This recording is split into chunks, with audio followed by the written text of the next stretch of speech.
नमस्कार साथियों, मैं ओम प्रकाश एक बार फिर से आपका स्वागत करता हूं मेरे चैनल अपना जगत पर, जहां मैं हर रोज़ आपके साथ एक नए विषय के साथ जुड़ता हूं। आज का जो मेरा विषय है वो हमारी अराजकता से जुड़ा हुआ विषय है, यानी हमसे प्रसन्न नहीं है वो विषय। एक ऐसा विषय जो मैंने किसी महान आदमी की जीवनी में से उठाया है। किसी ने सच ही कहा है कि महान लोगों की दास्तान पढ़ना एक बहुत ही कह सकते हैं ऊंचे या परले दर्जे का काम है या ऊंचे दर्जे का काम है। उस महान आदमी की दास्तान को पढ़कर हमें बहुत सारे अनुभव जो है जीवन में बिना अपने ऊपर एक्सपेरिमेंट करे ही पता चल जाते हैं।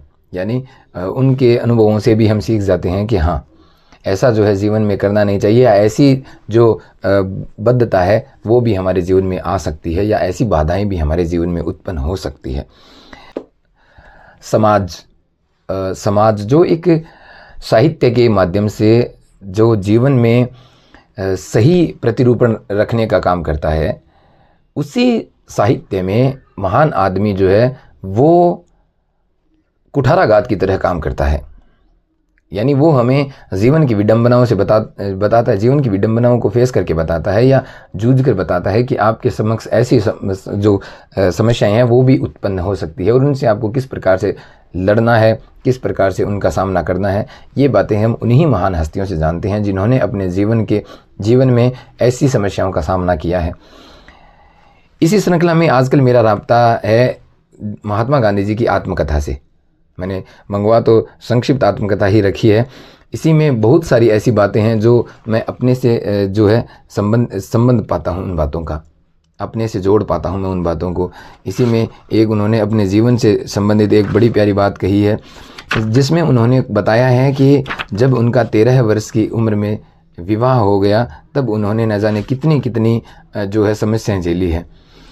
उस एक विवाह की जिम्मेदारी के कारण हो सकता है वो विवाह उनके लिए सही सिद्ध नहीं हुआ, जबकि हमारे लिए महात्मा गांधी जी एकदम सही सिद्ध इंसान थे।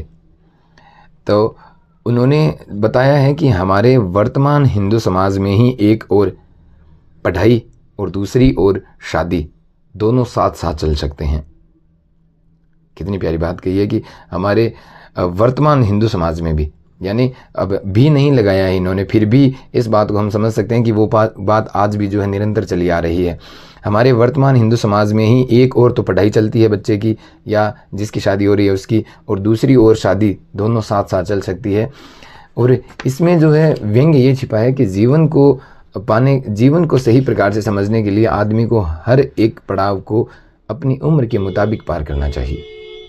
यानी हम जब उस पड़ाव को कहीं बीच से तोड़कर कहीं से भी पार करना चाहते हैं तो वो पार नहीं हो सकता। जीवन का एक सही पड़ाव आने देना चाहिए जिससे हम उस पड़ाव को एक जो है सामान्य तरीके से पार कर सकें, जीवन को सही तरीके से समझ के उसका सामना कर सकें।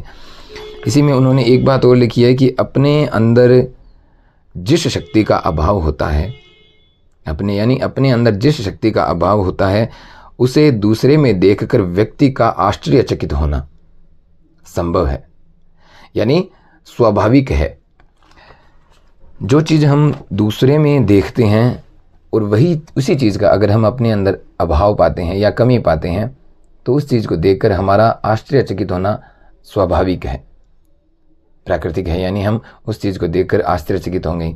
जैसे हम मान लीजिए महात्मा गांधी यानी हमारे राष्ट्रपिता की इतनी बड़ी उपलब्धि देखते हैं तो आश्चर्यचकित होते हैं कि शायद वो, हम अगर एक बार माने तो ऐसा मानते हैं कि क्या पता वो मनुष्य ही थे या कोई भगवान के रूप में आए थे। महात्मा गांधी और भी बहुत सारे लोग थे, सरदार वल्लभ भाई पटेल। आज तक के जीवन में जैसे अगर पीछे से उठा के देखें तो बुद्ध है, शुक्रात है, बहुत सारे लोग ऐसे हैं जिन्हें जानकर, जिन्हें पढ़कर ऐसा लगता है कि शायद ये अपनी माँ की कोख से पैदा हुए हों, ये भगवान के ही रूप थे जो यहाँ अवतार के रूप में आए थे।